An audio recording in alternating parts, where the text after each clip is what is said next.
Hey there. I'm Ty and welcome to my garden, and today I'm going to be talking about how your planning model should coordinate and work with your accounting process. So I'm saying that from the context of small to mid-sized businesses. Large businesses will have separate planning groups from their accounting and controlling group, and then they have to kind of do some sort of reconciliation between the two systems and processes to make sure that they've kind of got one single source of truth. But in the small to mid-sized business, we have the advantage of usually one group of people who handle the accounting, the financial planning information and data, and the external reporting, all of that together. So I'm talking about it from that perspective, which is the perspective of most of the companies and businesses that I advise. And I'm going to say something that I think will be obvious to all of you here, but that's kind of the first point to build this discussion off of, which is business planning is not an exact science.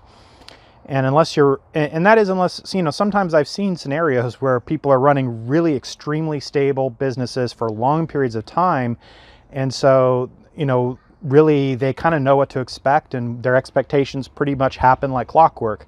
But if you're running in a growth environment, startup environment, you're building that business, then probably much of what you're expecting will happen will ultimately come out somewhat differently.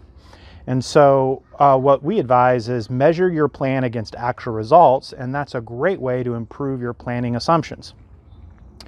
When you do that kind of comparison, you're going to be using the accounting close to do the comparison.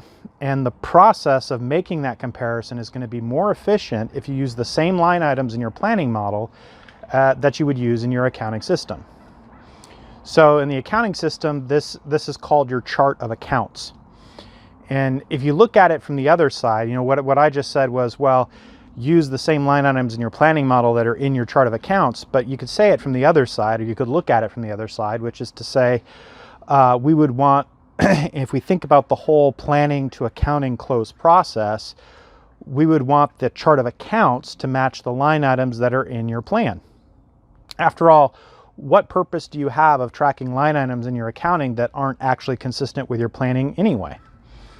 I often get asked that question, or I get asked a related question, which is, hey, how do you go about determining what accounts to have in your chart of accounts for your accounting process, and at what level of detail should you keep your chart of accounts?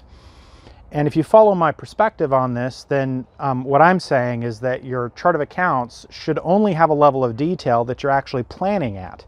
So for example, if you have a different line item, let's say for office expenses than you have for office supplies, or you have two possible categories in your chart of accounts for that, my question would be, do you actually have two different plans for those items? Like when you do your planning spreadsheet, do you sit down and come up with different assumptions about what those costs will be in the future? Or do you generally plan for them in the same way and pretty much the same, they could be lumped together in your planning? If you actually plan for them separately, then sure, go ahead, have two different accounts in your accounting system to track your actual results against what you planned for.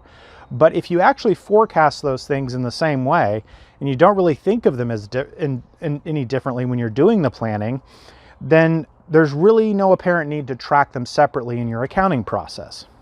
So that's just an example. The bottom line for what I'm saying here, though, is that your accounting process should be driven by your planning process. Okay, well, that's it for now. I'm going to get back to gardening. Hope you enjoyed that. And if you enjoy our videos on accounting process and planning and tax strategy, then please subscribe and tell your friends and colleagues about our videos as well. Take care now.